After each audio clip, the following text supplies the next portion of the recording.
Mentally को face करने के लिए। इट इज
ये सोचना है जो चीजें चल रही हैं क्लास में उसे परफेक्टली पढ़ना है।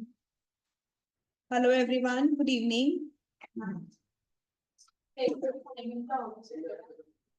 इस संडे आप लोग क्या चाहते हो? मैं ना संडे को क्लास भी लेना चाहती हूँ।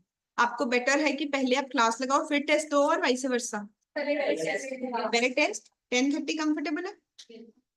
10:30 आप लोग टेस्ट देने आओ, 12 o'clock हम क्लास रखेंगे। डन?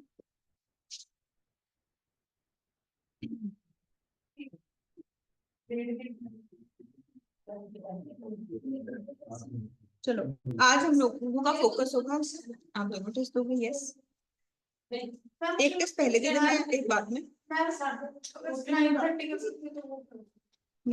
9:30 नहीं, 10 o'clock कर लो, 10 कर लो।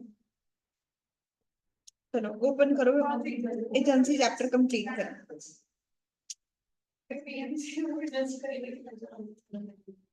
हमारे साथ एक न्यू स्टूडेंट भी है ना, टेंशन कॉन्ट्रैक्ट पढ़ा हुआ पहले कभी? एजेंसी समझ आएगा बच्चे। एजेंसी टॉपिक की सेकंड क्लास है, try to catch up with the students. नहीं तो सारे डाउट्स मेरे से क्लास के बाद पूछो। मैं शुरू करूंगी पेज नंबर सेकंड पे होगा शायद आपके पास ये टॉपिक, क्रिएशन ऑफ एजेंसी। आपके नोट्स कहाँ हैं?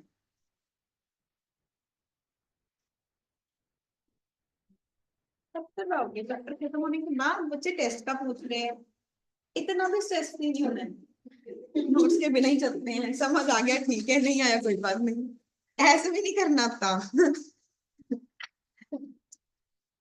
देखो ये बच्चे उससे भी आ गई है, बिजनेस में बहुत सक्सेसफुल होंगे।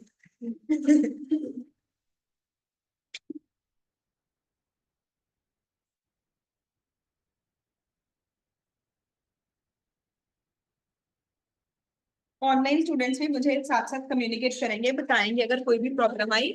हम लोग टॉपिक पढ़ रहे हैं क्रिएशन ऑफ एजेंसी। एजेंसी किस किस टाइप से बनती है? तो सबसे पहले कहते हैं रिलेशनशिप ऑफ एजेंसी जो है ये कब स्टार्ट होता है?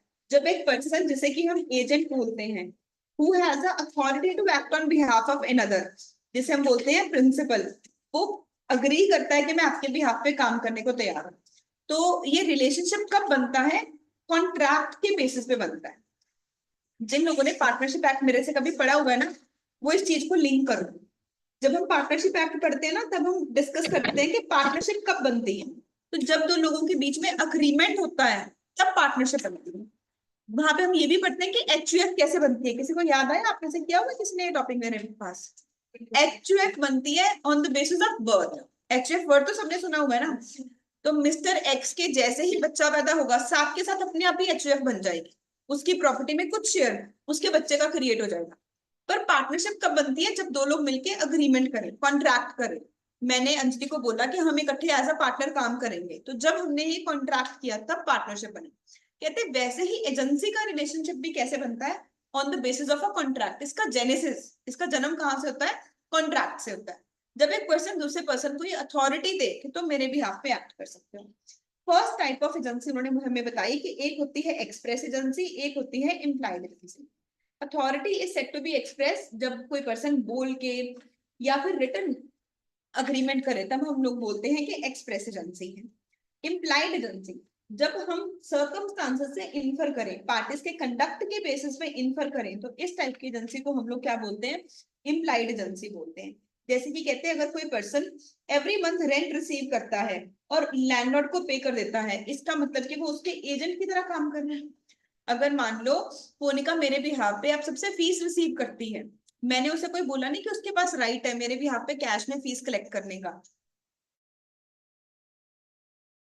ले लेती हूँ। इसका मतलब कि इम्प्लाइडली वो मेरी एजेंट बन चुकी है, वो मेरे बिहाफ पे फीस की रिकवरी कर रही है। फटाफट से ये चारों एग्जांपल्स रीड कर लो। आई होप ऐसे सबने पढ़ी होंगी। कोई भी डाउट हो तो मुझे बता दो। कहते इम्प्लाइड सेक्शंस भी रिवाइज करता है। एजेंसी की डेफिनेशन कौन से सेक्शन में थी? 182। प्रिंसिपल कौन हो सकता है, एजेंट कौन हो सकता है? 183 और 184 में डिस्कस किया गया। 185 में बताया गया कि इसमें कंसिडरेशन की जरूरत नहीं है। 187 में एक्सप्रेस एजेंसी के बारे में हमने डिस्कस किया। उसके बाद एक हमने सेक्शन याद किया था 237, एस्टॉपल। एस्टॉपल वर्ड हम शुरू से कॉन्ट्रैक्ट एक्ट में पढ़ रहे हैं। एस्टॉपल वर्ड का मतलब होता है to stop someone from doing, from denying what he himself committed. तो कहते हैं जब आगे से एस्टॉपल को कभी भी डिफाइन करोगे ना, रिप्रेजेंटेशन वर्ड के ऊपर फोकस करोगे। ये पार्टनरशिप में भी आएगा तो अपने आप याद भी हो जाएगा। कभी भी एस्टॉपल को डिफाइन करने के लिए हमने वर्ड यूज करना है रिप्रेजेंटेशन। हमने एस्टॉपल का मीनिंग याद किया हुआ है to stop someone from denying from what he himself committed. पर मैंने ये चीज कमिट की कैसे? मैंने कुछ बोला था या मेरे कंडक्ट से पता चला? बताओ। कंडक्ट से। अगर बोला ही होता फिर कोई कंफ्यूजन थोड़ी थी। एस्टॉपल तो इसलिए अप्लाई किया क्योंकि कंफ्यूजन वाली स्टेट थी, कंडक्ट से किसी पार्टी ने इन्फर किया, तो वो कंडक्ट को बोला गया रिप्रेजेंटेशन, कि जब कोई पर्सन ऐसे रिप्रेजेंट कर रहा है कि मैंने तुम्हें इस चीज की अथॉरिटी दी है, बाद में अगर वो उससे डिनाई करने की कोशिश करेगा तो हम उसे स्टॉप करेंगे और बोलेंगे कि नहीं, यहाँ पे एजेंसी क्रिएट हो चुकी है। तो उन्होंने बोला कि इम्प्लाइड एजेंसी की एक टाइप है एजेंसी बाय एस्टॉपल, जो कि सेक्शन 237 में बताई गई। कहते जब प्रिंसिपल कंडक्ट के बेसिस पे विलफुली किसी पर्सन को ऐसे इंड्यूस कर रहा है, ऐसे बिलीव करने दे रहा है कि वो उसका एजेंट है, ही सब्सिक्वेंटली प्रिवेंटेड और stopped from denying the fact of agency. तो कहते हैं इसमें क्या स्टेप्स हैं। पहले प्रिंसिपल ने कोई रिप्रेजेंटेशन दी, कोई ना कोई काम किया, चाहे एक्सप्रेस करके चाहे इम्प्लाइड तरीके से, उस रिप्रेजेंटेशन से ये पता चल रहा है कि उसने एक एजेंट को अथॉरिटी दे दी कि तुम मेरे भी हाथ पे एक्ट कर रहे हो, और थर्ड पर्सन उस बात से कन्विंस हो गया, उसने इस रिप्रेजेंटेशन के ऊपर बिलीव कर लिया और एजेंट के साथ कोई ना कोई कॉन्ट्रैक्ट कर लिया। इस केस में हम लोग कहेंगे कि एजेंसी क्रिएट हो गई। रिप्रेजेंटेशन तो एक्सप्रेस भी हो सकती है, यस, पर उस रिप्रेजेंटेशन से जो हमने फाइनल एनालिसिस कर लिया वो इम्प्लाइड है। कहते जैसे कि मान लो ए ने बी को गुड्स दी फॉर सेल, लेट से मैंने युवराज को बोला कि तुम मेरा फोन सेल कर दो, तो मैंने अपनी गुड्स कंसाइन कर दी युवराज को सेल करने के लिए, और उसे इंस्ट्रक्शंस दी कि तुम एक मिनिमम प्राइस पे ये फोन सेल करोगे। मैंने उसे बोला कि तुम मेरा फोन 50,000 से कम में सेल नहीं कर सकते। C being ignorant of these instruction, अब कोई थर्ड पार्टी युवराज से फोन खरीदने आई, उसे थोड़ी पता है कि मैंने युवराज को क्या इंस्ट्रक्शंस दी है। मैंने उसे बोला 50,000 से कम में नहीं सेल करना, पर लेट से वंशिका खरीदने गई और वंशिका को ये बात नहीं पता है, उसने उससे फोन खरीद लिया 40,000 में, लोअर प्राइस में। कहते A is bound by the contract, मुझे इस कॉन्ट्रैक्ट को फिर भी ऑनर करना पड़ेगा। I am bound by acts of my agent, चाहे उस अपनी अथॉरिटी के बाहर जाके काम कर रहा है। क्यों? क्योंकि वंशिका तो ये बिलीव करेगी ना कि ये एक वैलिड एजेंट है, तो मैं उसके साथ कॉन्ट्रैक्ट कर सकती हूँ। A can't plead that he had given the instructions to B to not to sell the goods below certain price. Agency by estoppel is consequently deemed between A and B. Similarly कहते हैं अगर पायल for several months Sunil को allow करे कि तुम मेरे behalf पे credit पे गुड्स खरीद सकते हो। Let's suppose हमारे behalf पे हमारा ऑफिस बॉय क्रेडिट पे सामान खरीदता है स्टेशनरी शॉप से, जब भी सामान चाहिए होता है वो परचेज कर लेता है एंड हम उसका बिल पे कर देते हैं।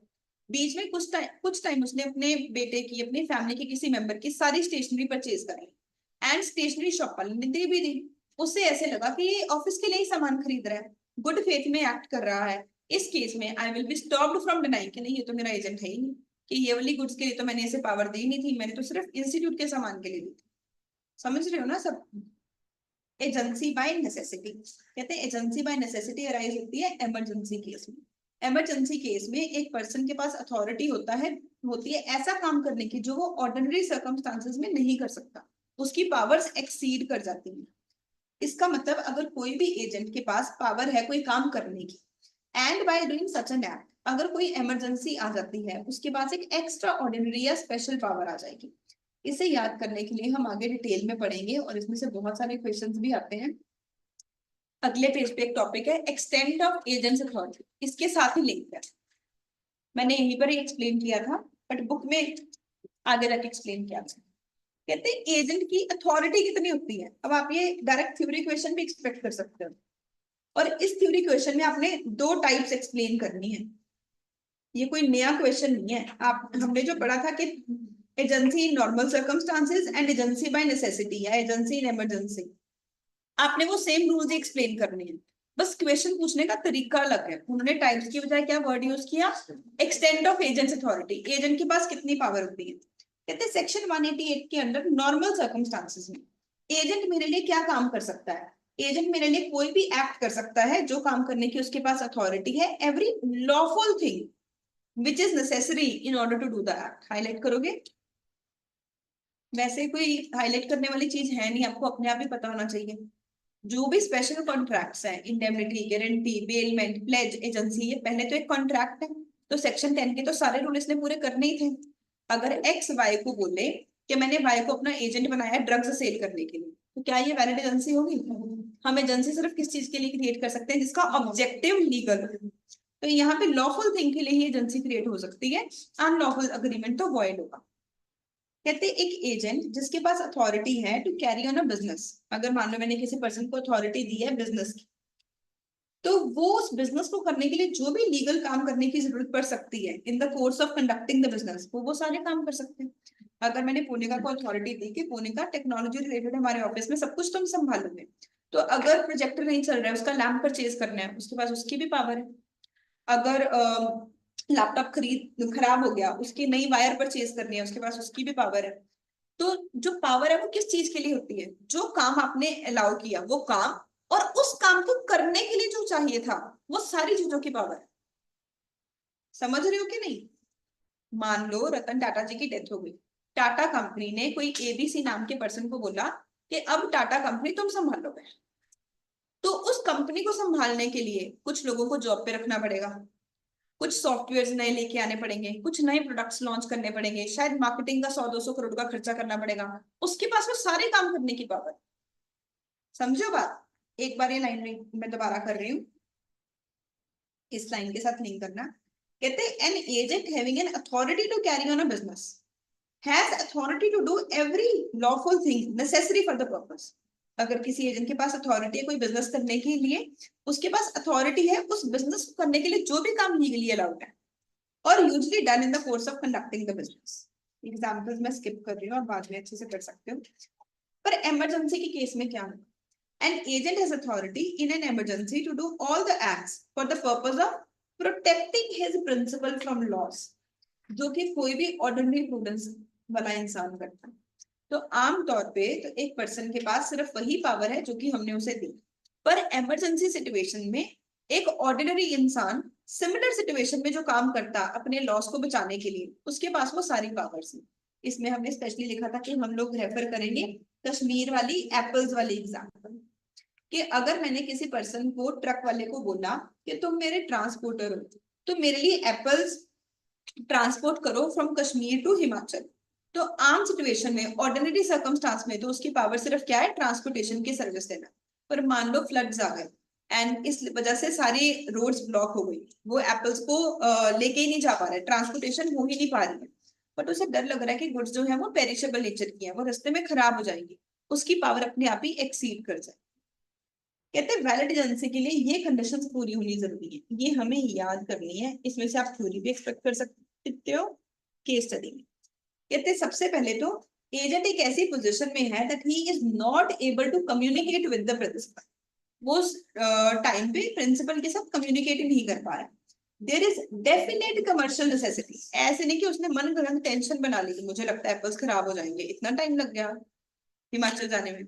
वो एक जेन्युइन डेफिनेट कमर्शियल नेसेसिटी, उसने गुड फेथ में बोनाफाइड तरीके से काम किया, प्रिंसिपल के फायदे के लिए काम किया है, उसने प्रूडेंट तरीके से, जो कि सबसे रीजनेबल तरीका था, प्रैक्टिकल तरीका था, इस तरीके से काम किया है।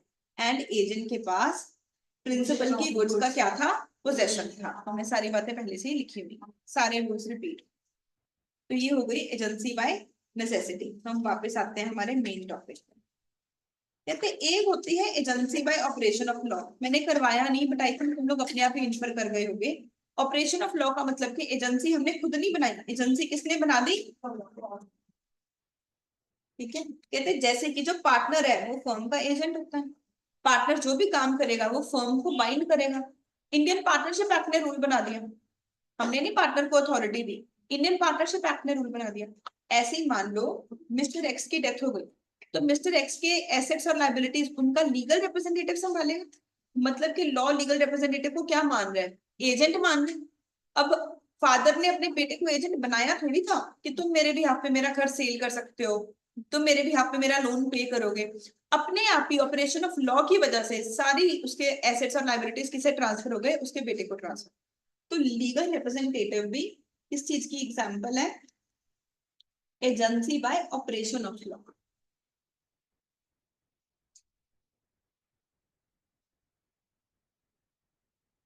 पास तो नहीं लग रहा किसी को? हमने सब पढ़ा हुआ है, हम बस रिपीट कर रहे हैं, रिवाइज कर रहे हैं। कहते हैं right of a person as to acts done for him without his authority. मान लो किसी पर्सन ने किसी के लिए कोई काम कर दिया उससे पूछे बिना ही। लेट से मैं सूर्यांश की गाड़ी सेल कर दी, बिना उससे पूछे, मेरे पास कोई परमिशन नहीं है, मैंने अपनी मर्जी से सूर्यांश की गाड़ी सेल कर दी। तो कहते हैं इस केस में दो चीजें हो सकती हैं। एक चीज तो ये हो सकती है कि सूर्यांश इस काम को अप्रूव कर दे, बोले ठीक है मैम आपने बहुत प्रॉफिटेबल डील की है, आप मुझे पैसे दिलवाओ, मैं नई गाड़ी ले आऊंगा। या फिर वो इस ट्रांजेक्शन को क्या कर सकता है, रिजेक्ट भी कर सकता है। अगर उसने ये ट्रांजेक्शन रिजेक्ट कर दी तो कोई कॉन्ट्रैक्ट नहीं बना, मैं कोई एजेंट नहीं हूँ, वो कोई प्रिंसिपल नहीं है। जो मैंने थर्ड पार्टी को कमिट किया था, थर्ड पार्टी मुझे बोल सकती है मैम आपने फ्रॉड किया, क्योंकि मैंने एक्टिव कंसीलमेंट ऑफ फैक्ट की, मैंने बताया ही नहीं मैं एजेंट हूँ, मैं दिखा रही हूँ कि मैं एजेंट हूँ जबकि मेरे पास अथॉरिटी नहीं थी सेल करने की। थर्ड पार्टी मेरे अगेंस्ट फ्रॉड का एक्शन ले सकती है। बट अगर सूर्यांश ने ये एजेंसी अप्रूव कर दी, उस केस में जो थर्ड पार्टी है वो अपने राइट्स एक्सरसाइज करेगी अगेंस्ट सूर्यांश, क्योंकि प्रिविटी ऑफ कॉन्ट्रैक्ट किसके बीच में बन गया, थर्ड पार्टी एंड प्रिंसिपल के बीच। समझ आया सबको? अगर ये एग्जांपल फादर और सन वाले होते उसमें तो एजेंट ही होता है, सन फादर वो तो पहले से ही होता है, उसमें रेटिफिकेशन की भी जरूरत नहीं है। और वो कार से ही कर दे, उसके फादर को नहीं पता। ये तो इम्प्लाइड एजेंसी है ना, यहाँ पे फैक्ट ऑफ रेटिफिकेशन भी नहीं है, यहाँ पे इम्प्लाइड एजेंसी है। But the son has to be major, अगर वो माइनर है तब ये रूल नहीं लगेगा। क्या नहीं, ऑपरेशन ऑफ लॉ है लीगल रिप्रेजेंटेटिव डेथ के बाद। अगर ड्यूरिंग लाइफ ऑफ फादर है तो इम्प्लाइड एजेंसी है, जैसे husband wife and father and son. Where acts are done by one person on behalf of another but without his knowledge, जब एक पर्सन ने दूसरे पर्सन के बिहाफ पे काम किया उससे पूछे बिना, he may elect to ratify it, या तो वो उसे ठीक कर दे या डिसोन कर दे। अगर वो रेटिफाई करता है the same will follow as if they have been approved by his authority। तो रेटिफिकेशन का मतलब है किसी पुरानी ट्रांजैक्शन को अप्रूव करना। रेटिफिकेशन एक्सप्रेस भी हो सकती है, इम्प्लाइड भी हो सकती है। देन रेटिफिकेशन एक्सप्रेस भी हो सकती है, इम्प्लाइड भी। रेटिफिकेशन के लिए नॉलेज होनी जरूरी है। कहते हैं रेटिफिकेशन सिर्फ तभी वैलिड होगी अगर मैंने सूर्यांश को सारी बातें सच सच बताई। अगर जो सूर्यांश की नॉलेज है वो मटीरियली डिफेक्टिव है, मैंने सूर्यांश को ये तो बोल दिया कि तुम्हारी गाड़ी सेल कर दी, 10 लाख रुपए की सेल कर दी, पर ये नहीं बताया पैसे 6 महीने बाद मिलेंगे। अगर उसे सारे पॉइंट्स मैंने कम्युनिकेट ही नहीं किए हैं तो रेटिफिकेशन इनवैलिड हो जाएगी। तो आप देखोगे मैंने जब आपको नोट्स बनवाए, मैंने रेटिफिकेशन की 3 कंडीशंस आपको लिखवाई हुई है। एक तो क्या लिखवाया है, whole information, sorry the whole contract must be approved और रिजेक्टेड। मैं ऐसे नहीं कर सकती कि आधे चीजें एक्सेप्ट कर लूं आधे रिजेक्ट कर लूं, या पूरा कॉन्ट्रैक्ट अप्रूव होगा या पूरा ही रिजेक्ट होगा। एक हमने कंडीशन की थी सारी फैक्ट्स सारी इंफॉर्मेशन देनी है, अगर कुछ इन्फॉर्मेशन दी है कुछ इन्फॉर्मेशन नहीं दी तब भी वैलिड नहीं होगा। और लास्ट लिखवाई थी must not injure third party, third party का नुकसान नहीं होना चाहिए इसमें। Whole transaction must be ratified, या तो पूरी ट्रांजैक्शन एंटायरली आप एक्सेप्ट करोगे या रिजेक्ट करोगे। The principal can't ratify a part of the transaction, it can't under third person.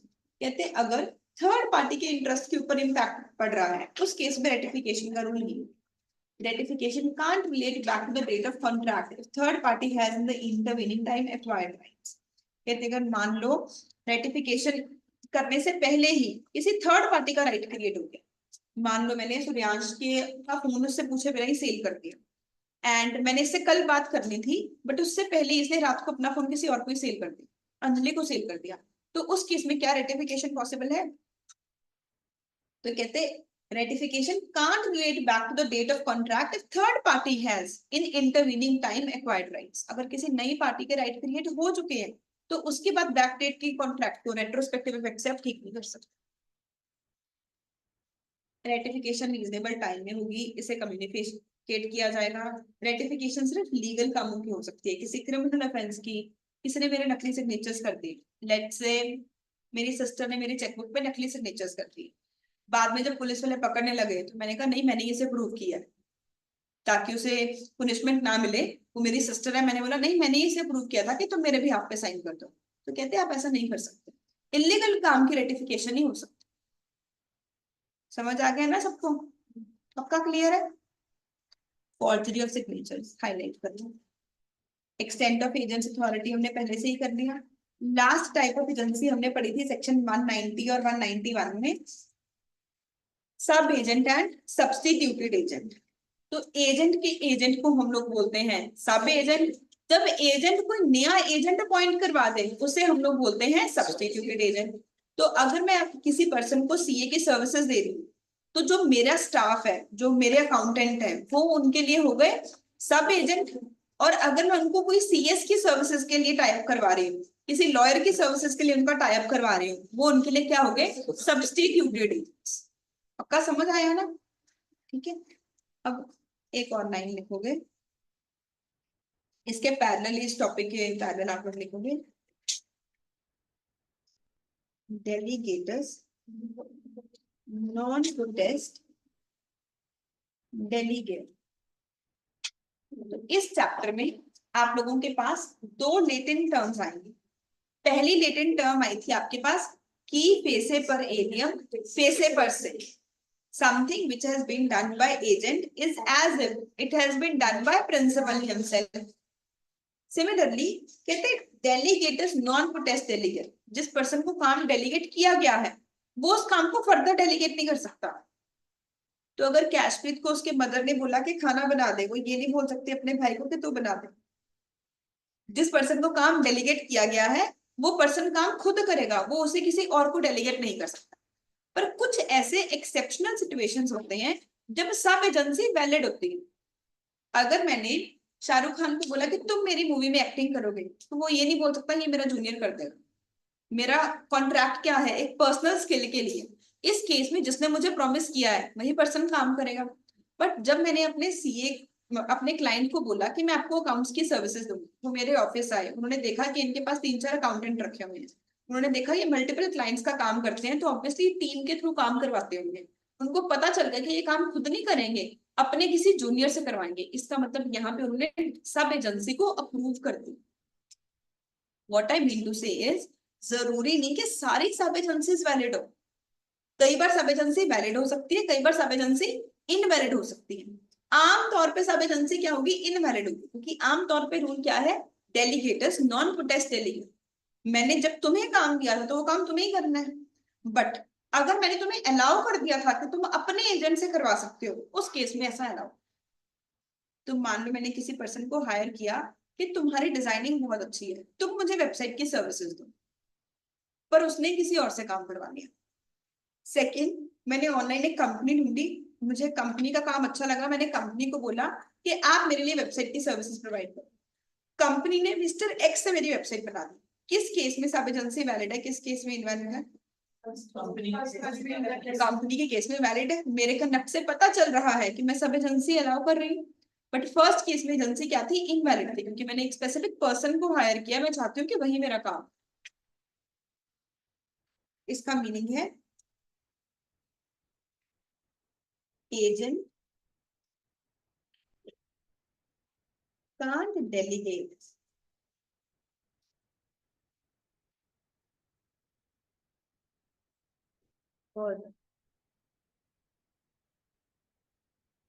Unless otherwise agree. Agent आमतौर पे फर्दर डेलीगेट नहीं कर सकता, पर अगर पहले से अग्री हो रखा है तब कोई प्रॉब्लम। अग्री हो रखा है, कई बार तो पार्टीज एक्सप्रेस करेंगी और कई बार हम इम्प्लाई भी कर सकते हैं।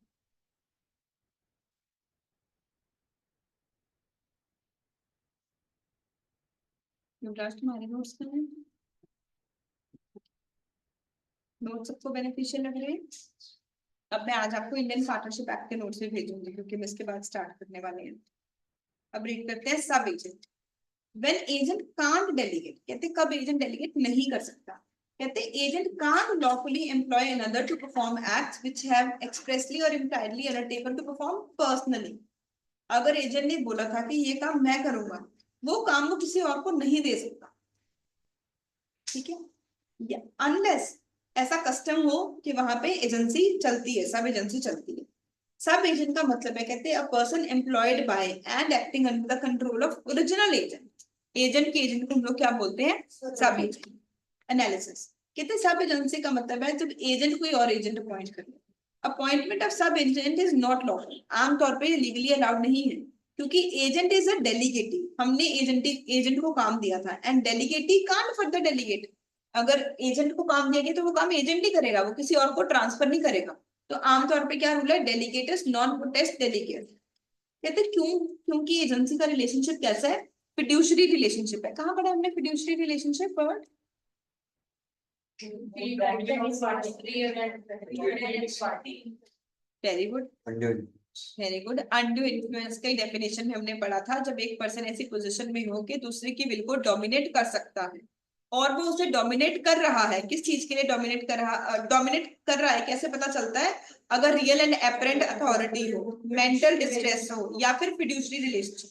जब हमने एग्जांपल किया था डॉक्टर एंड पेशेंट, याद आ गया ना? हमने एक और जगह हमने फिड्यूशरी वर्ड पढ़ा।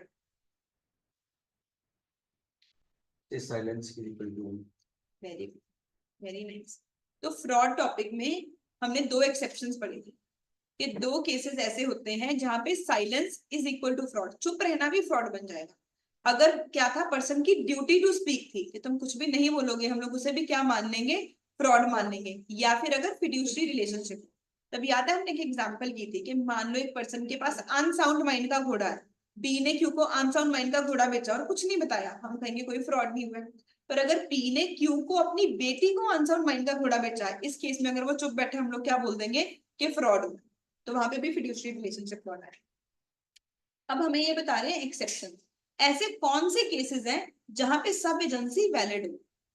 तो ठीक है, इससे समझने के लिए आप यहाँ पे एक सिंपल चीज लिखोगे, सब एजेंसी।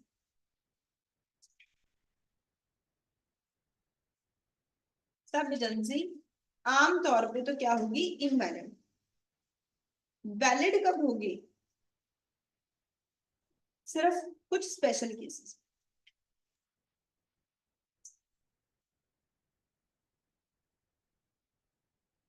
क्या स्पेशल केसेस में सब एजेंसी वैलिड हो जाएगी? देखो, अब पूरा चार्ट आपको लिंक करके समझ आ रहा होगा। मैंने पहले रूल बताया कि डेलीगेट इज नॉन टेस्ट डेलीगेट। आमतौर पे पर्सन काम डेलीगेट कर ही नहीं सकता अनलेस एग्री न किया जाए। तो इसका मतलब कि सब एजेंसी जब क्रिएट होती है, आमतौर पे तो क्या हो गई? इनवैलिड हो गई। बस कुछ स्पेशल केसेस है जब हम बोलेंगे कि नहीं, ये लीगली अलाउड है। ऐसा कब अलाउड है कि आप सब एजेंट अपॉइंट कर सकते हो? फर्स्ट पॉइंट लिखोगे, कस्टम्स ऑफ ट्रेड। कस्टम का मतलब रिवाज। तो जब बिजनेस का कस्टम है, अब अगर कोई मुझे बोले कि हमें क्या पता, आपने अकाउंटेंट हायर किया होगा, हमें तो लगा आप सीईओ, आप खुद ही काम करोगे। अरे नहीं, बिजनेस का कस्टम है। एक सीई के पास इतने मल्टीपल क्लाइंट्स हैं, ऑब्वियसली वो सबकी टैली खुद थोड़ी बना रहा है, वो तो एनालिसिस वाला काम कर रहा है, वो तो प्लानिंग वाला काम कर रहा है। Tally, book keeping, papers maintain करना, वो तो ऑब्वियसली जूनियर से करवा रहा है, बिजनेस का कस्टम ही है। ठीक है।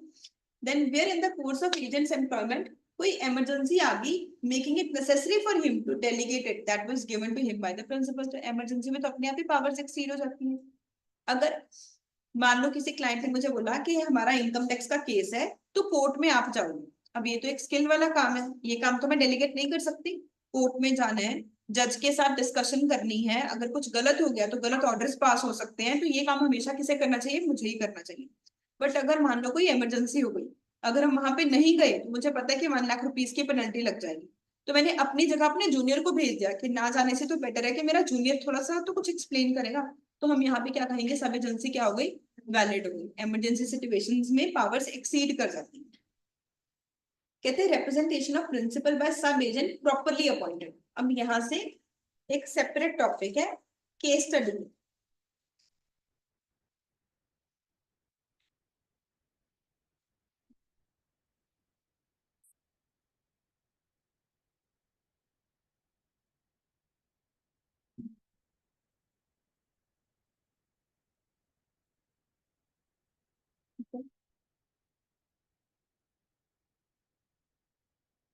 ऐसे एक चार्ट बना लो, valid sub agency, invalid sub agency.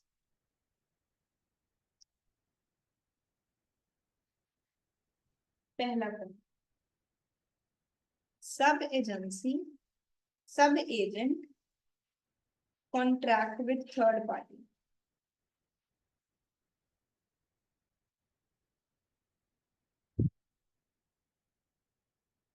Is principal liable. तो तुम बताओ किस केस में प्रिंसिपल लायबल होगा, किस केस में नहीं होगा? हाँ जी, वैलिड में प्रिंसिपल लायबल होगा, इनवैलिड में प्रिंसिपल वैलिड नहीं होगा। जब से सब एजेंसी ही वैलिड नहीं है, तो प्रिंसिपल लायबल नहीं होगा। समझ आ रहा है आपको अच्छे से? Second,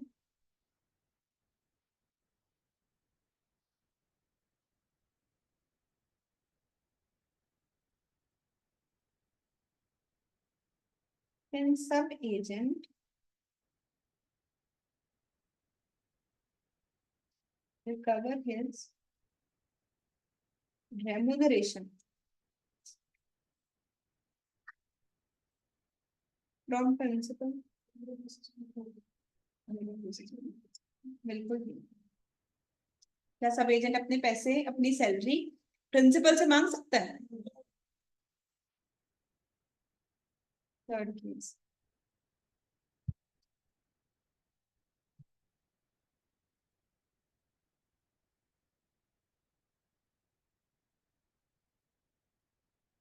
can principal question sub agent? क्या प्रिंसिपल सब एजेंट को कुछ बोल सकता है?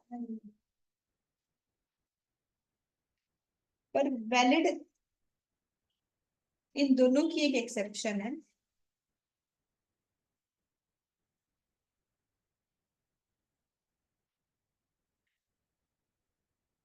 अगर सब एजेंट कोई फ्रॉड करता है तो सब एजेंट मुझे पर्सनली लायबल हो जाएगा। तो सब एजेंट प्रिंसिपल को पर्सनली लायबल हो जाएगा। मान लो मेरी अकाउंटेंट मेरे क्लाइंट के पैसे चोरी कर दे, या फिर उसकी कोई इंपॉर्टेंट कॉन्फिडेंशियल इंफॉर्मेशन लीक कर दे जिससे कि उसे बिजनेस में नुकसान हो जाए। बिजनेस में ऐसी बहुत सारी कॉन्फिडेंशियल इंफॉर्मेशन होती है। जैसे कि पता है कोका कोला कंपनी का एक रूल है, कोक कैसे बनता है इसका फॉर्मूला सिर्फ 2 लोगों के पास है, और उन दोनों लोगों को इकट्ठे कभी भी ट्रैवल करना अलाउड नहीं है। सिर्फ 2 लोगों के पास रेसिपी है कि कोक कैसे बनता है, कौन सा केमिकल कितने परसेंट डालना है, एक प्रेसिडेंट और एक वाइस प्रेसिडेंट के पास। और उन दोनों को कभी भी इकट्ठे ट्रैवल करना ही नहीं अलाउड, कि अगर दोनों की डेथ हो गई तो कोक कंपनी कहाँ जाएगी। तो अगर मान लो ये कॉन्फिडेंशियल इन्फॉर्मेशन लीक हो जाए, कोक कंपनी खत्म हो जाएगी। पूरी कंपनी उस रेसिपी के बेसिस पे सर्वाइव कर रही है, उनके लिए वो इतनी इंपॉर्टेंट चीज है।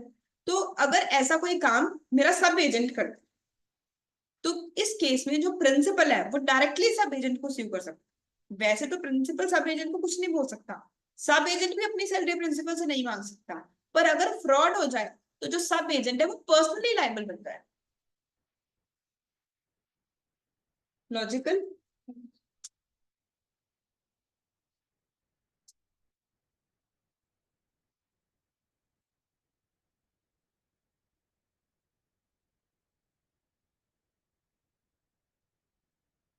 इट्स प्रिंसिपल लायबल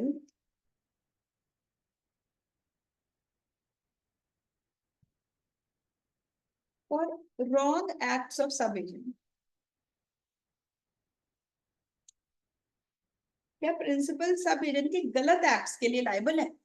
जैसे अभी हमने एक एग्जांपल की थी कि मान लो युवराज को मैंने बोला था फोन 50,000 में बेच दे, पर इसने 50,000 की जगह 40,000 में बेच दिया, तो मैं लायबल हूँ कि नहीं? ठीक है, युवराज के जूनियर एम्प्लॉइज हैं, युवराज के एम्प्लॉइज ने फोन सस्ता बेच दिया, क्या मैं लायबल हूँ कि नहीं? मैं लायबल, मैं लायबल, है ना? एजेंट के गलत काम के लिए भी मैं लायबल थी, एंड सब एजेंट के गलत काम के लिए भी मैं लायबल। जब एजेंट ही है तो मैं उसके काम के लिए लायबल हूँ। एजेंट का मतलब ही क्या है कि वो अपने एक्शंस के साथ मुझे फाइंड करेगा। अगर उसने 30,000 का फोन बेच दिया तो मतलब कि मुझे 30,000 में देना पड़ेगा। समझ आ गई? ये मत सोचो कि अनफेयर है, ये सोचो अगर ये रूल ना होता, दुनिया में कितने लोग झूठ ही बोलते रहते हैं। इसके पास तो ये पावर ही नहीं है। मैं कभी भी आके कह देती गीतांजलि के पास तो पावर ही नहीं थी तुम्हारी फीस लेने की, गीतांजलि के पास तो पावर नहीं थी डिस्काउंट देने की। समझ रहे हो बात?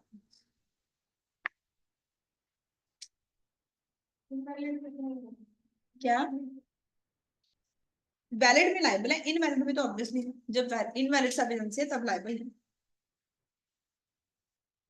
अब ये सब कुछ आपको यहाँ पे गिवन है, इनमें से किसी एक में से आप केस एग्री कर सकते हैं।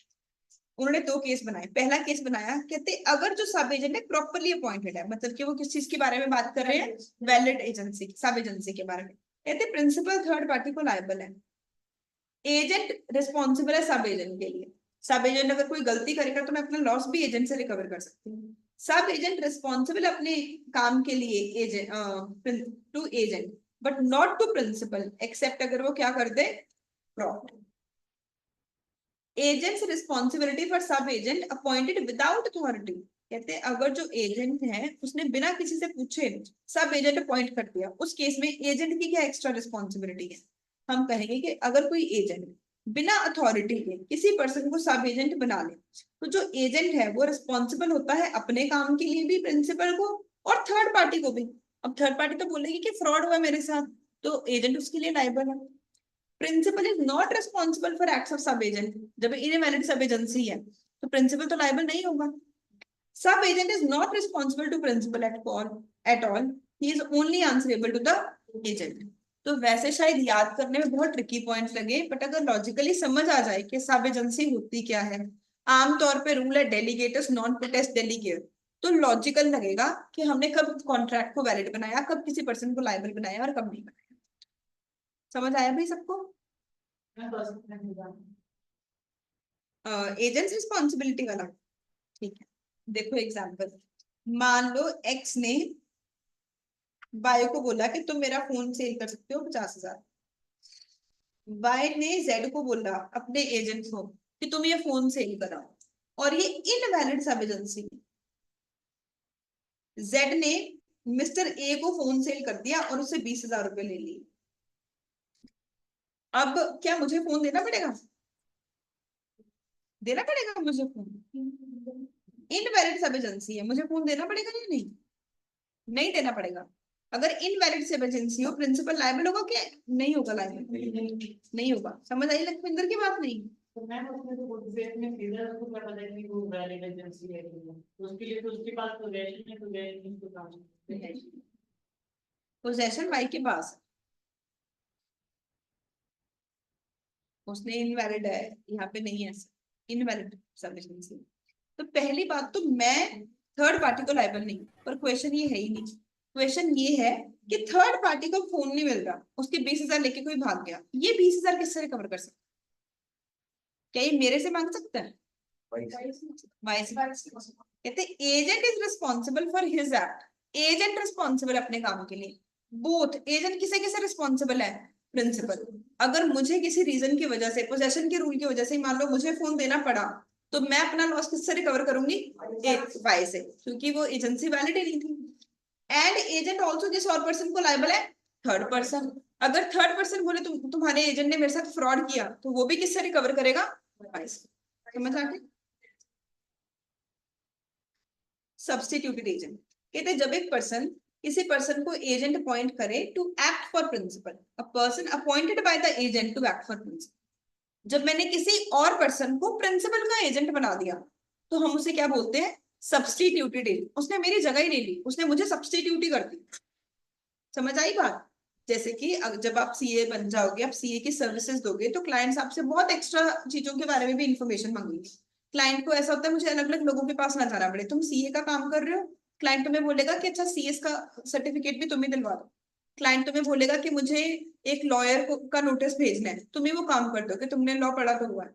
तो उस केस में आप बोलोगे कि नहीं सर, हमारे पास लीगली सीएस के साइन करने की पावर नहीं है, हम किसी और पर्सन को रेफर कर देते हैं। तो अगर आपने अपने भी यहाँ पे अपने फ्रेंड को जो कि सीएस है या अपने लॉयर को बोल दे कि तुम ये असाइनमेंट कंप्लीट करके दे दो, तो वो सब एजेंट नहीं है, वो सब्स्टिट्यूटेड एजेंट है। अगर वो होता सब एजेंट, फिर तो आप लोग पर्सनली लायबल हो जाते हैं। पर आपने किसी और को प्रिंसिपल का एजेंट बनवा दिया, तो अब प्रिंसिपल और सब्स्टिट्यूटेड एजेंट में डायरेक्ट एजेंसी का रिलेशनशिप बनवा दिया। समझ आया? आसान है। पर अगर मान लो आप अपने फ्रेंड से कमीशन लेते हैं, आपने अपने फ्रेंड को बोला मैं तुम्हें क्लाइंट भेजा करूंगा, मैं सीए हूँ, मेरे पास बड़े क्लाइंट आते हैं, पर मैं सीएस का स्टैंप नहीं लगा सकता, तो मैं तुझे क्लाइंट भेजूंगा और पर क्लाइंट तो मुझे 10,000 रुपीज दूंगे। एंड आपका फ्रेंड बहुत गंदी सर्विस देता है, आप फिर भी अपने प्रिंसिपल को उसे रेकमेंड कर देते हो, क्या इस केस में प्रिंसिपल आपसे कोई डैमेजेस ले सकता है? एजेंसी वाला रिलेशनशिप बड़ा ही ट्रस्ट वाला रिलेशनशिप है। जब मेरे एजेंट प्रिंसिपल ने मुझे इतनी बड़ी पावर दे दी कि तुम मेरे लिए किसी और को एजेंट बना दो, ये तो बहुत बड़ी पावर है ना। मैं किसी और को उसका एजेंट बना रही हूँ, तो मुझे उस पावर को गुड फेथ में यूज करना है, क्योंकि पूरा चैप्टर किसके ऊपर बेस्ड है? ट्रस्ट के ऊपर।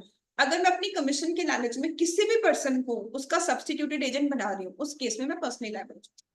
तो आमतौर पे तो एजेंट का कोई रोल ही नहीं होता, पर अगर एजेंट गुड फेथ में काम नहीं कर रहा तो वो लायबल। ठीक है, पहले पढ़ते हैं फिर लिखते हैं। सब्स्टिट्यूटेड एजेंट एक पर्सन है जिसे कि एजेंट ने अपॉइंट किया to act for principal in the business of agency with the knowledge and consent of principal. Principal को पता है कि मैं सीएस की स्टाम्प नहीं लगा सकती, मैं ये काम अपने फ्रेंड से करवाती हूँ। Substituted agents are not sub agents, they are agents of principal। कहते हैं क्या रिलेशनशिप होगा principal and person duly appointed by agent to act in the business of agency. किस टाइप का रिलेशनशिप होगा, इसे वन वर्ड में बताओ। एजेंसी का। प्रिंसिपल और सीएस के बीच में, क्लाइंट और सीएस के बीच में क्या रिलेशनशिप बन गया, एजेंसी का रिलेशनशिप। कहते हैं जब कोई एजेंट एक्सप्रेस या इम्प्लाइड तरीके से किसी और पर्सन को अपॉइंट करे कि तुम प्रिंसिपल के साथ एजेंसी का काम करोगे, उसने किसी और पर्सन का नाम लिया, such person is not sub agent but he is the agent of the principal for such part of the business of agency as is interested. Homework में कर सकते हो डिफरेंसेस, एक बार रीड जरूर करते हैं।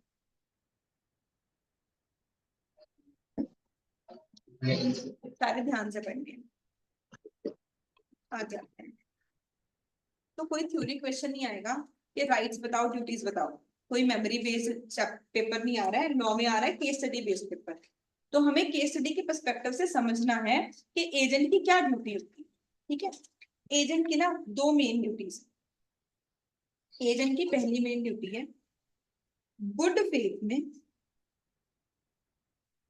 नोट्स में ही लिखो आप लोग,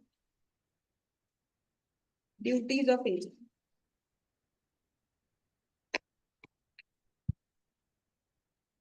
और कोई भी क्वेश्चन आए, केस स्टडी आए जिसमें आपसे पूछा जाए कि एजेंट की क्या ड्यूटी है, directly indirectly question duty check कर रहा है, तो आपने ध्यान में रखना है कि एजेंसी का रिलेशनशिप बेस्ड ऑन ट्रस्ट है।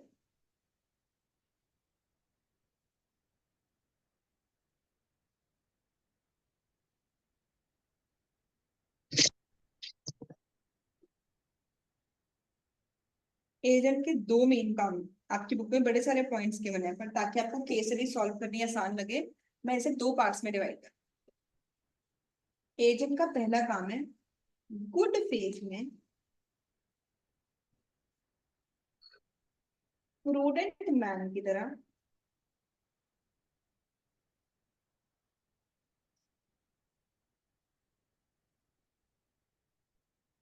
Follow orders of principal.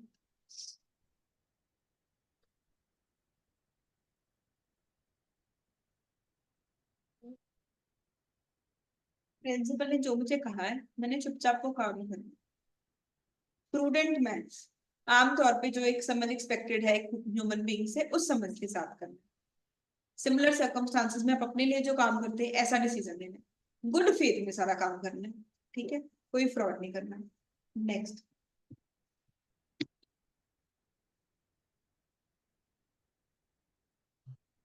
पैसों से रिलेटेड।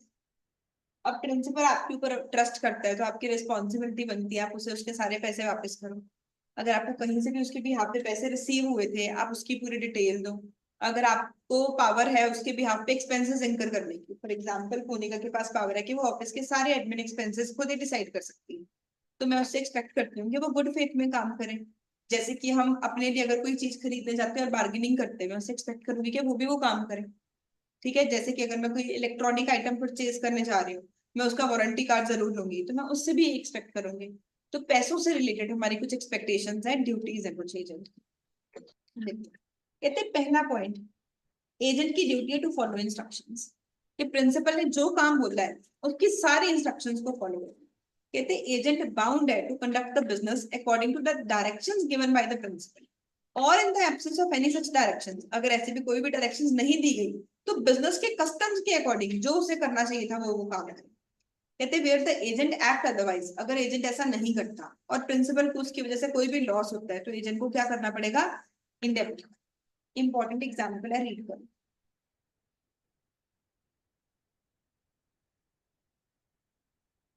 प्रॉफिट होता है तो मशीन ऑडिट वाला कमीशन लेगा वो। हाँ, अगर उसे कोई प्रॉफिट हुआ है तो उसे उसकी डिटेल सबमिट करनी है।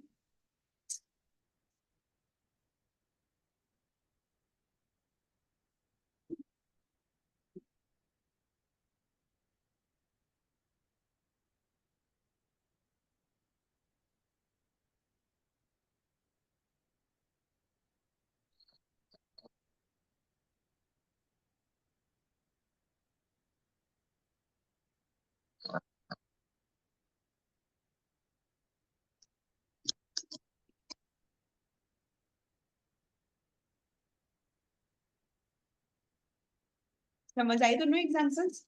देखो, duty of reasonable care and skill, अब मैं अलग अलग नहीं लिखवा रही, मैंने पहले ही लिखवा दिया ना। गुड फेथ में प्रूडेंट मैन की तरह जो उसने ऑर्डर दिए उसे फॉलो करे।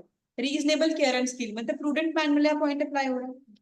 कहते एजेंट की ड्यूटी बनती है कि वो सारा बिजनेस किस तरीके से करे, as much skill as is generally possessed by persons in similar business। मैं अपने एजेंट से जितना दिमाग आमतौर के उस प्रोफाइल के बंदे में होता है उससे वो एक्सपेक्ट करूंगी। अब मान लो पूर्णिका मुझे बोले कि मैम कैश की काउंटिंग में गलती हो गई, बोलूंगी कि नहीं तुम्हारी पोजीशन पे ये तो हमें नहीं एक्सपेक्टेड। अकाउंटेंट मुझे बोले कि मैम टैली में मेरे से छोटी सी गलती होगी, मैं बोलूंगी नहीं तुमसे ये थोड़ी एक्सपेक्टेड। तो हम उस पोजीशन के पर्सन से सिमिलर बिजनेस में जो एक्सपेक्ट करते हैं क्वालिफिकेशन, हम वही चीज एक्सपेक्ट कर सकते हैं unless the principal has notice of his want of skill. कहते पर मान लो प्रिंसिपल को पहले से ही पता है कि एजेंट इसके लिए क्वालिफाइड नहीं है। मेरे अकाउंटेंट ने मुझे बोला कि मुझे अकाउंट्स का सारा काम आता है पर मुझे आईटीआर वाला सॉफ्टवेयर यूज करना नहीं आता, तो उस केस में गलती एक्सेप्टेबल है, नहीं तो नहीं। कहते agent is always bound to act with reasonable diligence. Agent की ड्यूटी बनती है कि वो रीजनेबल डिलीजेंस सोच समझ के चले, as use as much skill as he possesses, उसके पास जो भी स्किल है वो सारा स्किल यूज करे। एंड अगर फिर भी उसकी वजह से प्रिंसिपल को कोई भी लॉस होता है तो वो प्रिंसिपल को उस चीज के लिए कंपनसेट करेगा। अगर उसकी निग्लेक्ट की वजह से उसने काम सही तरीके से नहीं किया, उसने मिसकंडक्ट किया, वो पूरा स्किल्ड नहीं है, इस वजह से अगर कोई भी लॉस हो रहा है प्रिंसिपल को, वो उसके लिए उसे कंपनसेट करेगा। सारी एग्जांपल्स ऐसे मान के चलो कि केस स्टडी है। चारों एग्जांपल्स रीड करो, टेक 2 to 3 minutes, अगर कोई भी डाउट है तो बताओ।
Headley versus Benjamin.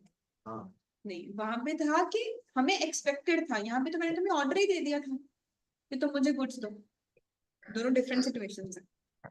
देखो भाई फर्स्ट एग्जांपल, कहते ए एक मर्चेंट है कोलकाता में, उसका एक एजेंट है बी लंदन में, to whom a sum of money is paid on A's account with orders to remit B। ठीक है, बी को लंदन में ना कुछ पैसे मिले और उसे ऑर्डर दिया गया कि ये पैसे तुम ए को दे दो। लेट से मैं चंडीगढ़ में काम करती हूँ, मेरा इंपोर्ट एक्सपोर्ट का बिजनेस है, मेरा लंदन में कोई एजेंट बैठा है, किसी कस्टमर ने लंदन में बी को पैसे दिए और बोला कि ये एनी मैम को दे दो। इतनी स्टोरी समझ आई? ए एक मर्चेंट है कोलकाता में, उसका एक एजेंट है बी लंदन में, to whom a sum of money is paid, इसे कुछ पैसे दिए गए ऑन एज अकाउंट, मेरे भी हाथ पे पैसे दिए गए विद ऑर्डर्स टू रिमूव, उसे ऑर्डर दिया गया कि मुझे ये पैसे ट्रांसफर कर दे। बी ने काफी देर तक पैसे अपने पास ही रखे, लेट्स से बी ने 4 महीने पैसे अपने पास रखे, कि मैम को कैसे पता, कौन सा पता चल रहा है या उनके पास कौन सा लंदन का वीजा है, तो उसने 4 महीने पैसे अपने पास ही रखे। 4 महीने बाद मुझे पैसे भेज दिए। जिस दिन वो पैसे मेरे भी हाथ पे मिले थे, उस दिन 1 pound was equal to 100 rupees. जिस दिन उसने मुझे ट्रांसफर किए उस दिन 1 pound is equal to 70 rupees. मेरा तो नुकसान हो गया। अगर वो मुझे टाइम पे पैसे वापस भेजता तो मुझे 100 रुपीज की एक्सचेंज रेट के अकॉर्डिंग ज्यादा पैसे मिलते, पर क्योंकि उसने 3-4 महीने पैसे अपने आप रखे और बाय चांस उस टाइम पे पाउंड की वैल्यू कम हो गई तो मुझे कम पैसे मिले। तो कहते A in consequence of not receiving the money becomes insolvent. मानो कहते हैं पर्सन को पैसे टाइम पे मिले ही नहीं, इसलिए वो क्या हो गया, इंसॉल्वेंट ही हो गया। B is liable for the money, and जो भी इंटरेस्ट पे करना पड़ा ए को किसी भी थर्ड पार्टी को, बी उसके लिए क्या हो जाएगा, लायबल। सिमिलरली फोर्थ एग्जाम्पल, शायद किसी को डाउट आया हो, ए ने इंग्लैंड में एक पर्सन है जो कि इंग्लैंड में काम करता है, उसका एक एजेंट है मुंबई में, जिसने कि उसके साथ एजेंसी एक्सेप्ट कर रखी है। उसे बोला कि तुम मुझे कॉटन भेजोगे एक सर्टेन शिप से। तो इमेजिन करो 100 साल पुराना टाइम, जब इतनी दूर से जो ट्रांसपोर्टेशन होती थी सिर्फ शिप से होती थी, बाय प्लेन तो सामान नहीं आ रहा है, और शिप को बहुत ज्यादा टाइम लगता है।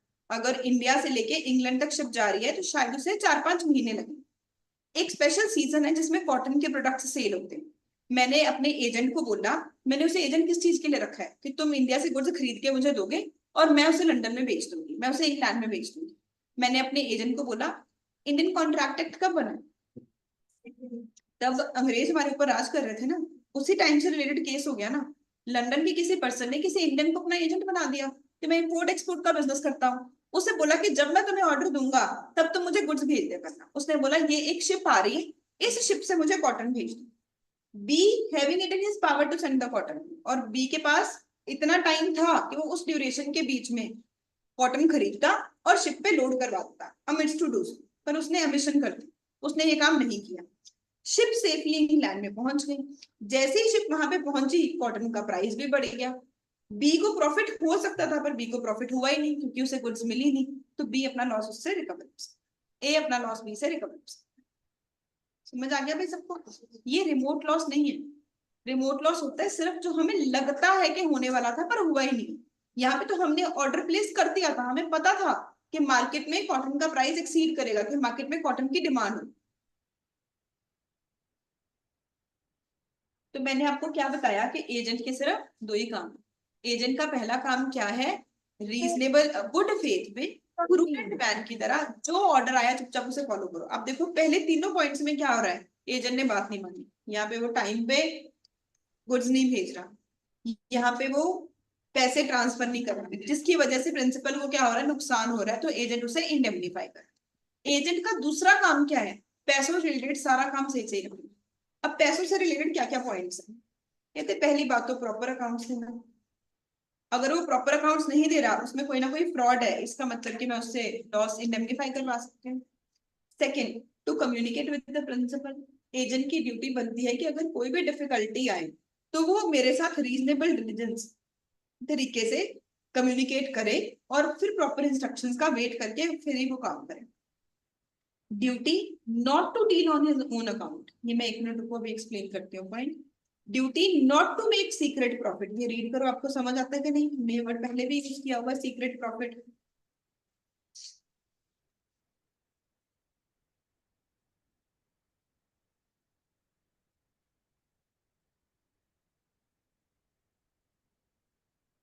समझ आया? अगली लाइन में पढ़ो, हमने सीक्रेट प्रॉफिट वर्ड बताया और ये तीनों एग्जांपल्स।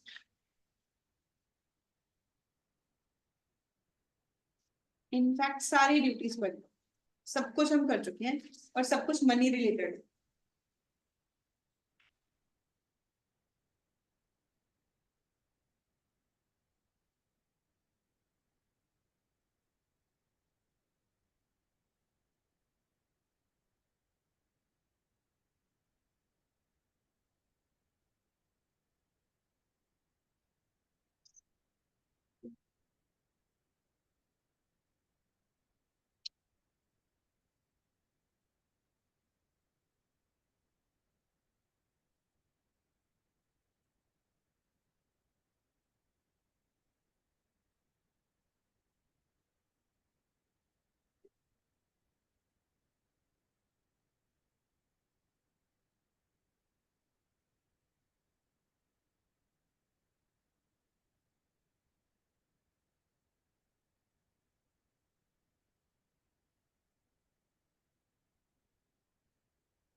इसमें कोई भी डाउट तो मुझे बताएंगे, अच्छे से तसल्ली से रीड करो सारे पॉइंट्स।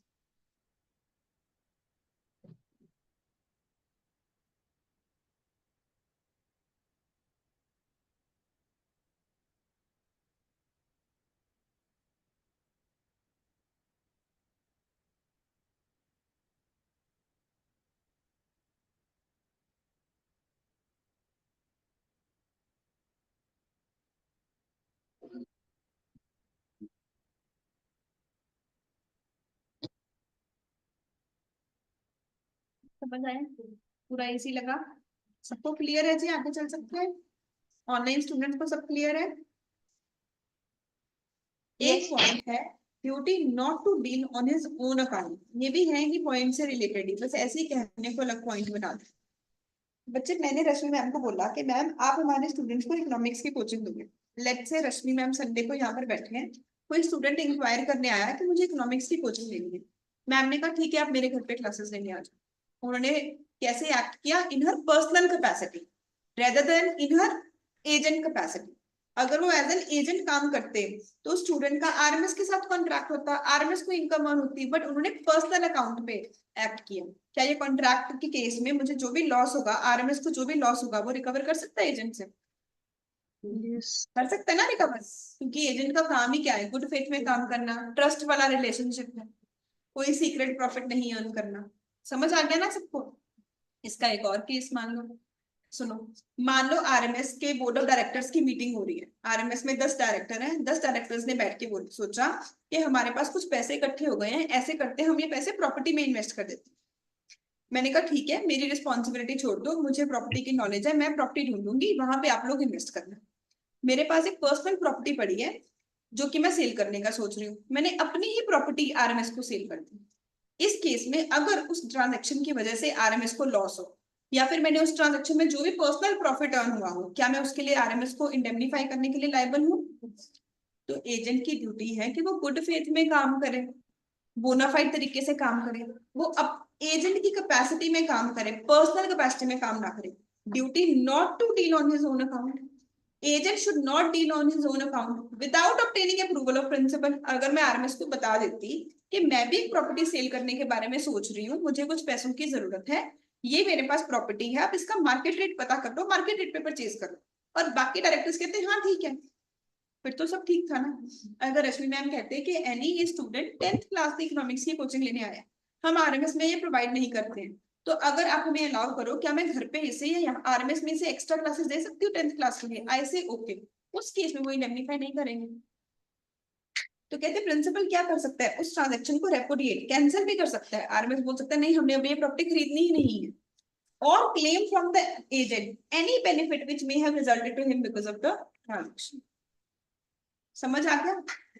पक्की बात है, समझ आया? ठीक है, एक बार ना एजेंसी फर्स्ट पेज से लेके अब तक सब कुछ देख लो, सिर्फ हेडिंग तो सारी देख लो। तुम्हें लगता है कि कोई हेडिंग पढ़ के तुम्हें पता नहीं चल रहा कि इसके बारे में क्या लिखना है?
हाँ जी,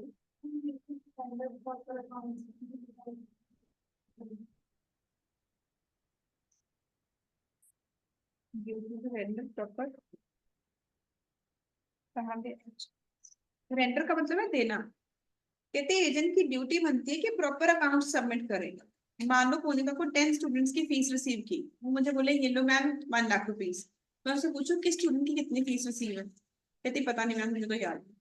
मैं उसे बोलूं कि मेरे अकॉर्डिंग तो टोटल 1,15,000 होने चाहिए थे, कहते मैम 15,000 खर्चा हो गया। मैंने कहा कहाँ हुआ, कहते मुझे नहीं याद। मैंने कहा इसके बिल कहाँ है, कहते मुझे नहीं याद। तो हम कहेंगे यहाँ पे एजेंट अपनी ड्यूटी नहीं पूरी कर रहा है। एजेंट की ड्यूटी क्या है? प्रॉपर अकाउंट रेंडर करना। It doesn't mean showing the accounts, सिर्फ ये दिखाना नहीं कि एक 15 आए थे 1 लाख बच गया, बट ये बताना कि उसके साथ वाउचर्स कहाँ से पैसे आए हैं, कहाँ पे स्पेंड हुए हैं, उसके बिल्स कहाँ हैं।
डन है भाई, सेटिस्फाइड हो पूरे? अब उसके राइट्स भी देख लेते हैं। 2 छोटे छोटे टॉपिक्स के चार्ट्स बनाएंगे।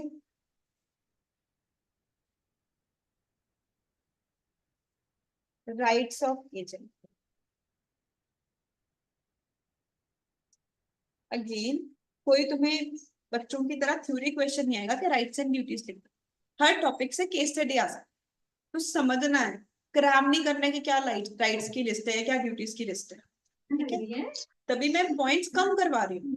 अगर मेमोरी बेस्ड क्वेश्चन आसान होता, हम तो ज्यादा से ज्यादा पॉइंट्स याद करते हैं, हेडिंग्स याद करते हैं, ताकि आप लिख सको उस तरीके से। हाँ जी। एजेंट का राइट है रेम्यूनरेशन रिकवर करना।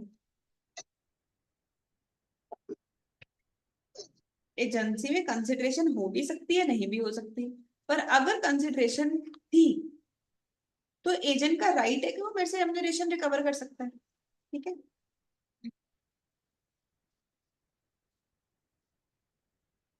रिटेन करना आउट ऑफ सम्स रिसीव्ड, ये सेकेंड राइट है बट फर्स्ट के साथ लिंक्ड है। एजेंट ने मेरे बिहाफ पे जो भी एक्सपेंसेस इनकर किए, या उसे जो भी इनकम ड्यू है, जो भी उसकी रेम्यूनरेशन है, और उसे मेरे बिहाफ पे कुछ पैसे रिसीव हुए, वो उसके साथ एडजस्ट भी कर सकता है। मोनिका ऑफिस के इतने सारे एक्सपेंसेस करती है, उससे ऑफिस के बिहाफ पे पैसे रिसीव भी होते हैं। तो अगर उसे रिक्वायरमेंट पड़े तो वो जो भी अपने एक्सपेंसेस कर रही है ऑफिस की रिसीट में से एडजस्ट कर सकती है। ठीक है, retain out of the sums received, उसे ऑफिस के बिहाफ पे एज एन एजेंट जो भी सम रिसीव हुआ उसमें से वो अपनी रेम्यूनरेशन के पैसे डिडक्ट करके मुझे बोलेगी ये लो मैम बाकी के पैसे, ठीक है? अगर मैं ऐसा ना करूं, अगर मैं उसे उसके पैसे दो ही ना, स्टूडेंट की फीस उसके पास आई ना, उसके पास मेरा कोई और एसेट है, तो वो उस एसेट के ऊपर क्या कर सकती है? लियन भी एक्सरसाइज कर सकती है, ठीक है? एंड एजेंट का राइट है अगर एजेंट को मेरी वजह से कोई भी लॉस हो तो वो मुझे बोलेगा कि मैम आप मुझे इंडेमनीफाई कर दो। अगर कोई स्टूडेंट मोनिका के अगेंस्ट गलत एक्शन ले, अगर मैं अपने एजेंट को कोई इलीगल काम करने के लिए बोलूं, अगर मैं कोई एजेंट को चोरी की गुड्स सेल करने के लिए बोलूं जिसकी वजह से उसे प्रॉब्लम फेस हो, थर्ड पार्टी उसके अगेंस्ट लीगल एक्शन ले लिया, तो वो अपना लॉस कहां से रिकवर कर सकती है? मेरे से रिकवर कर सकते हैं। I will be liable to indemnify. समझ आ गया? बिल्कुल आसान पॉइंट है। एक ना सेकंड लास्ट पेज पे लिखोगे टर्मिनेशन ऑफ एजेंसी। 2 टॉपिक्स आज करेंगे, बाकी का चैप्टर हम कर पाएंगे। एजेंसी खत्म कैसे होती है?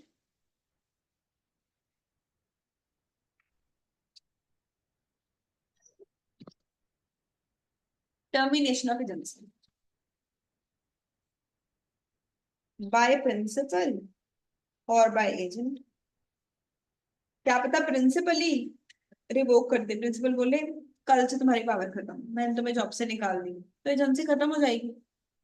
ठीक है, कई बार एजेंट नोटिस दे देता है, कहता है मैंने नहीं आपके पास काम करना, मैं रिजाइन कर रहा हूँ, तब भी एजेंसी खत्म हो जाती है। ठीक है, टाइम पर्पस, अगर एजेंसी एक स्पेसिफिक टाइम पीरियड के लिए थी, मैंने किसी को 2 साल के लिए अपना एजेंट बनाया था, तो 2 साल के बाद अपने आप एजेंसी का रिलेशनशिप खत्म हो जाएगा। ठीक है, पर्पस, मैंने किसी प्रॉपर्टी डीलर को बोला तो मेरा घर सेल कर दो, जब वो घर सेल हो गया उसकी एजेंसी खत्म हो गई। ठीक है, डेथ, अगर प्रिंसिपल या एजेंट किसी की भी डेथ हो जाए दोनों में से, तो एजेंसी खत्म हो जाएगी। एंड इंसॉल्वेंसी, अगर कोई भी एक इंसॉल्वेंट हो जाए, तो इंसॉल्वेंसी के केस में पर्सन इनकॉम्पिटेंट टू कॉन्ट्रैक्ट हो जाता है, तब भी एजेंसी क्या हो जाएगी। तो बिल्कुल कॉमन सेंस वाली चीजें हैं। एजेंसी कैसे टर्मिनेट होती है, प्रिंसिपल खुद खत्म कर सकता है, एजेंट भी खत्म कर सकता है। कई बार हमने एक टाइम के लिए एजेंसी दी थी, एक स्पेसिफिक पर्पस के लिए दी थी एजेंसी, तो जब वो टाइम या पर्पस कंप्लीट हो जाएगा, अगर कोई भी पार्टी इनकॉम्पिटेंट टू कॉन्ट्रैक्ट हो गई, उसकी डेथ हो गई या वो इंसॉल्वेंट हो गई, तब भी एजेंसी क्या हो जाएगी, खत्म हो जाएगी। इसके बारे में 2 special points.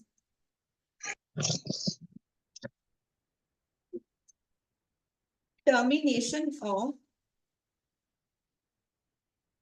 Agency of agent is equal to termination of agency of sub agent। अगर क्लाइंट ने मुझे बोला एनी कल से आप मेरी आईटीआर फाइल नहीं करोगे, तो जो सब एजेंट की पावर्स थी वो भी खत्म हो गई, उससे कोई स्पेशल नोटिस नहीं आएगा कि तुम भी नहीं करोगे।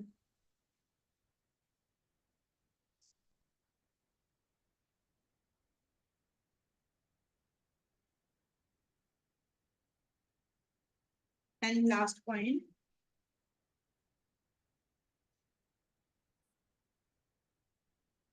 Agency coupled with interest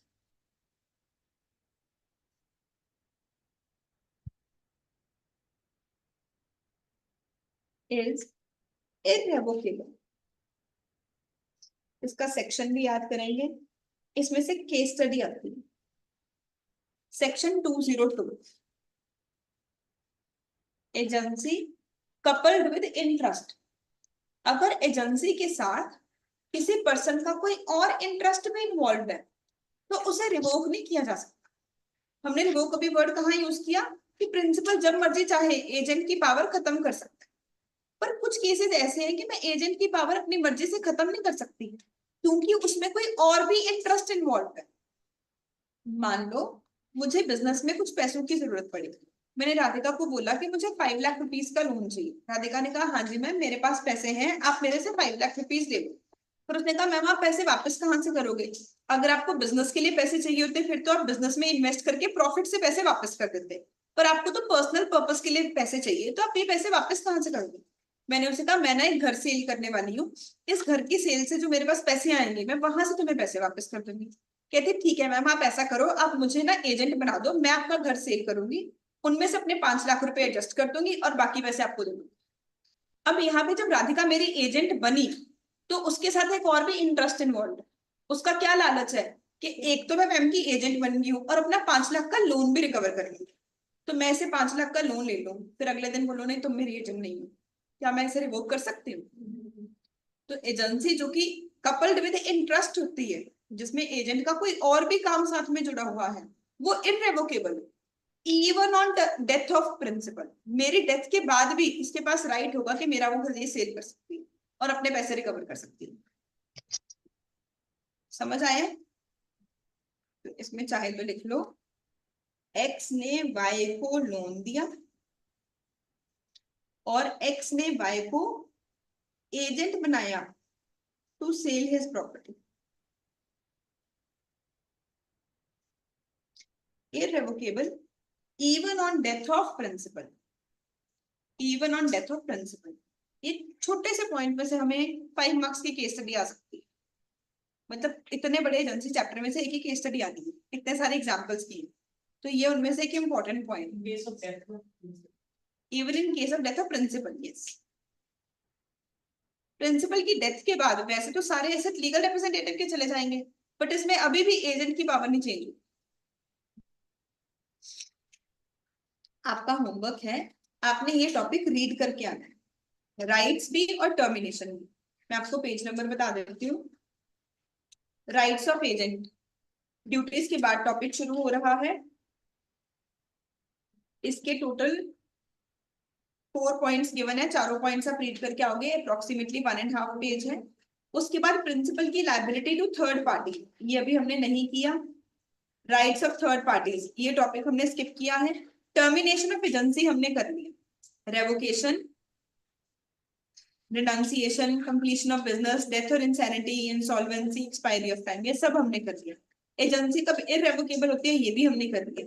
termination का अफेक्ट क्या होगा, और के टर्मिनेशन से सब एजेंट की पावर भी खत्म हो जाते हैं, ये सब टॉपिक्स हमने कर लिया। तो राइट्स और टर्मिनेशन से लेके एंड तक ये सब कुछ आप पढ़ के आओ। मैं इसके डाउट्स लूंगी, कल मैं आपकी 2 क्लासेस लूंगी। 4 to 5 हम एजेंसी टॉपिक कवर करेंगे, 5 to 6:30 हम बिल्स ऑफ एक्सचेंज टॉपिक पढ़ेंगे। ठीक है, thank you, take care. Thank you.